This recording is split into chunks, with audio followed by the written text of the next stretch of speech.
So, all right, how's everybody doing today? Everybody's probably already heard about the winter storm warnings that are overtaking the Northeast as well as a lot of the South. We're going to be looking at that here briefly to begin things and start things off. So, we're going to kind of talk about what is what we're seeing, what could happen. Yeah, we're looking at, I believe this comes from CNN and as well as the National Weather Service. So the Hanukkah season began this weekend, and parts of the country are experiencing cold temperatures. However, man, it is cold. I mean, everybody knows it's cold. It's going to get cold in Texas. I believe y'all ready, Big John.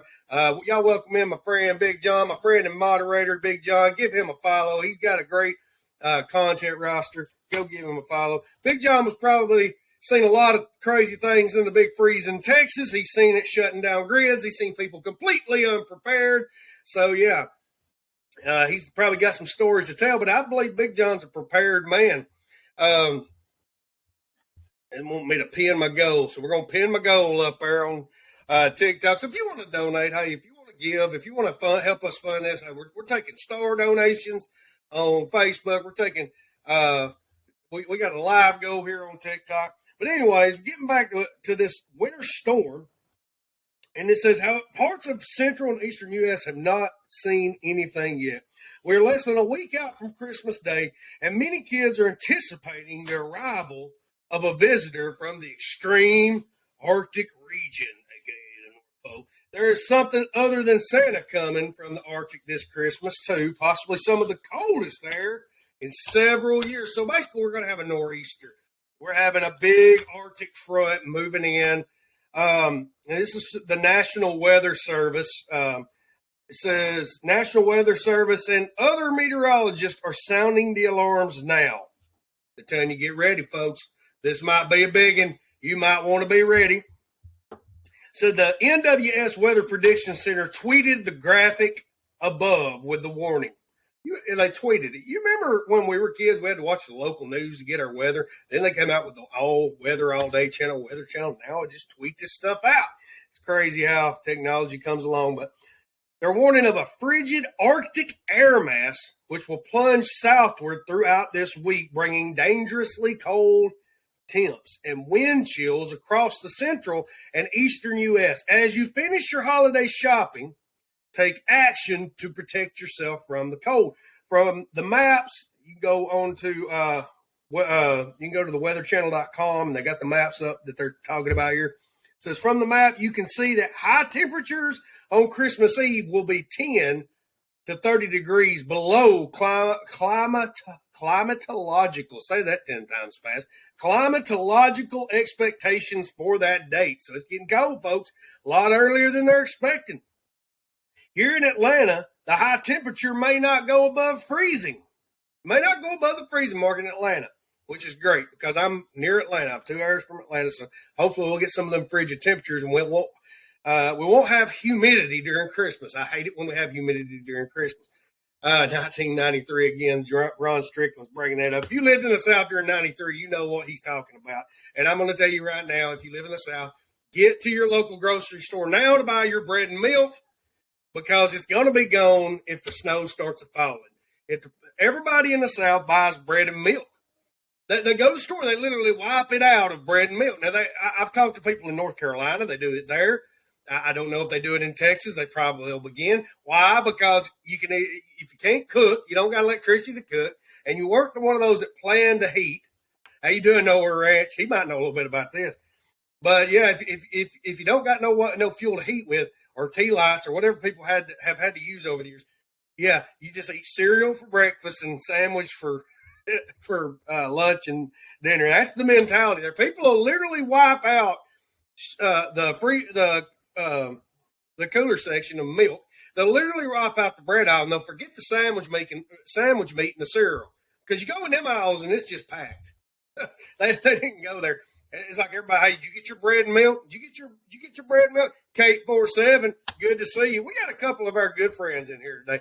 Y'all welcome in Kate 47, Big John, and Nowhere Ranch. We're glad to have you in here. If you're coming in and you're brand new and you want to be a part of what we're doing, hit that follow button, hit that subscribe button, hit that notification bell. Go check out our website through the bio link, s29cast.com. You'll get to see our show notes. You'll get to see our blog. You'll get to see our gear store. You'll get to buy this wonderful shirt with this so happy gun. This dementedly happy gun. It helps you spread gun positivity in a world full of gun negativity. We got an article about that we're going to be talking about today. So hey, if you want to talk shop about guns, we're going to be talking about it later. Share this out to your friends and get them in on the conversation. Moving forward, even places like Miami and Orlando will be well below normal. So we're looking at below normal situations. We've seen that in Texas where they had this huge freeze. Nobody was prepared for it. Now, it really bolstered the prepping community.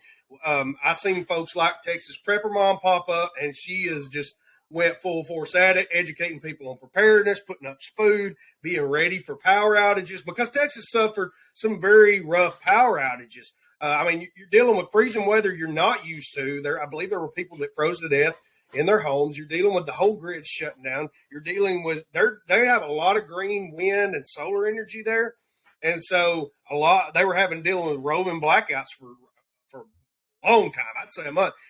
You would go and buy the propane, the little green propane tanks, and that was a big thing I seen. And so I made a video showing the converter from a 20-pound tank to your propane appliances. So be mindful of that. There are ways to run your propane appliances off of a 20-pound tank that a lot of you would have on your grill. So you may go to the store during this and all the propane's gone. The little green 1-pound tanks. Now you can refill your own tanks if you have the right fitting for your 20-pound propane tank, or you can even buy a cord that'll run to your buddy heater. You can buy a cord, it's not a cord, but a hose that will run. You need a filter if you're using that with your buddy heater. And if you're using a buddy heater specific brand, you really need to look at the Coleman stove hose, because it can run your heater using these other off-brand hoses. But you can also buy these things I think are great. These I've got one of them, and I have the hose converter. But you can buy these Coleman posts that you can put your lamp on top, and then you can hook your stove on one side and your heater on the other. So you have some options, and those are some things. Other things will be kerosene heaters. Other things would be having oil lamps, having kerosene hurricane lanterns. So you can kind of get a double tap right there with your kerosene heater and your hurricane lantern, because they both can run off kerosene. Now, you can also run a kerosene hurricane lantern off the mineral oil or the lamp oil that you use in your oil lamps. So that's something to note if you are trying to get prepared. Candles are something great to have. You can make an impromptu candle heater with a ceramic flower pot. I've seen people take Crisco, the Crisco vegetable cooking. It's basically like a oil and a lard, but they take Crisco and shove these long candles down in it, the improvised wick. These things can last for hours and hours. Yeah, shortening, that's what it was. My mind just went blank. Thank you there, Larry. But yeah, you can make this improvised candle that lasts way longer than normal candles. And what I seen somebody do, they took these stainless steel utensil organizers from Walmart, and they set it down around it, and then they put a clay pot on top, and it acted like a little impromptu heater. Now, you don't want to do this without good ventilation, because when you're dealing with a flame inside, you can basically kill yourself. You can asphyxiate yourself. Now, Noah Rich is bringing something up. He said they refuse to winterize the power plants to increase profits. And I'm not sure if he was saying that in Texas. They weren't required to be. Yeah. Let me see. Go back further. And that says, I read in Texas, the big plants weren't prepared for the type of weather. Well, because they don't normally deal with it, so they didn't prepare for it, and they suffered for it. So remember that when people are skimping on their budgets, yeah, they're skimping on you if you're one of their customers. But yeah, we got a lot of things we're going to look at today as we move forward. So be ready for that storm. You want to have whole meals in cans. You want to have prep food. If you don't have things like that, we got ways to help you. At my YouTube camera. But we have ReadyWise. You can go to the link at our website. We have our link page there. When you tap the link in our bio, ReadyWise is one of our sponsors. You tap that link, you save 10% on your purchase when you use code E29TEN. That's all capital letters. We test out a lot of this stuff outside. I actually got a prep and cook video that I'll be posting probably sometime this week. So, they're great products. And we also have fire starting things. Maybe you have to be using a wood heater you ain't used or fireplace. Blackbeard fire starters. Some of the easiest to use fire starters in the world. This right here is where it's at. These Blackbeard fire starting ropes. Yes, these are wonderful. You one strike from my ferro rod will get it up. And also they have these forever waterproof rechargeable arc lighters. So go check them out. I'm just telling you, you don't got to buy it, but hey, it'll help you be prepared when nobody's else is. Working on other affiliates. We're wanting to get us a solar panel affiliate. So if you're one of those folks, hey, contact us. We'll get that up there. But yeah, if you had a solar panel system that you could use, a little generator or even a gas generator, you can keep this charged. But I also recommend big lighters. Something else that we've been looking at, and you can go watch the video, the survival torch. This thing was awesome. I'm not going to get it all out, but you can go watch the video on my page, any page that you see me. If you're on the podcast, go look at S29 Chaos on TikTok or YouTube. Twitter's got it there. Facebook's got it there. Reels has got it. So you can go check out that survival torch. And that's a cool little project right there.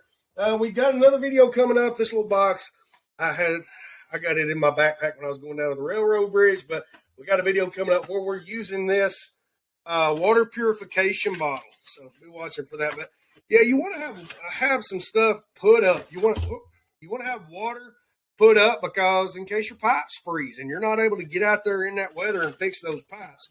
That sounds like that'd be crazy during an ice and snowstorm, but you don't want to go outside if you don't have to. You don't want to let heat out of your home when you've worked so hard to get it. So I do recommend that. Have water put up, enough water for hygiene and drinking. You can fill your bathtub up. You can also leave water trickling at the farthest faucet from your pipe during this every night. You want to do that. That's going to help you keep your pipes from freezing. I've had it happen one time because I changed something in my plumbing and then I forgot to insulate it, and I come home one day and there's just water pouring down my driveway because it started gushing out of my home, out from under my home, and the pipe had froze. I had to get in there and had to insulate it and get it ready. Insulated. I had to insulate it. I don't know if that's even word. But yeah, be ready for this. Get your pipes ready. Get an alternative source of heating ready and prepared. Just having your oil lamps burning can help generate heat in your living room. But I'm not telling you to have a bunch of uncontrolled flames in your house without ventilation because you can asphyxiate. Don't be running propane appliances in your home. If they burn right, you're not going to have an issue. But if they don't, you could die. So be careful. Have your carbon monoxide alarms on and be ready for that because that's something that could just take your whole family's life. And be mindful. There were people, I believe, that died during that ice storm that didn't have a clue what they were doing. I seen one guy, he had tons of propane appliances going in his living room. And all at once, he's talking about how he was ready, and people were trying to tell you to be careful because when you have an open flame, you got some danger there. And if they're old, if they are old propane appliances, you've got a lot of danger there. And don't be putting diesel fuel in old Coleman things because, yes, there's people that can do it, that know what they're doing. But I don't suggest you to do it if you do not know. Yes, Nowhere Ranch. How you doing, Papa Joe? Papa Joe's down in Texas. Papa Joe says he does that at every faucet, and he probably does. Papa Joe's one of them OG survivalists. He's one of my elders that I put information through, and I bounce ideas off his head. So go give Papa Joe a follow. Kim Fincher. Hey, Kim, you're really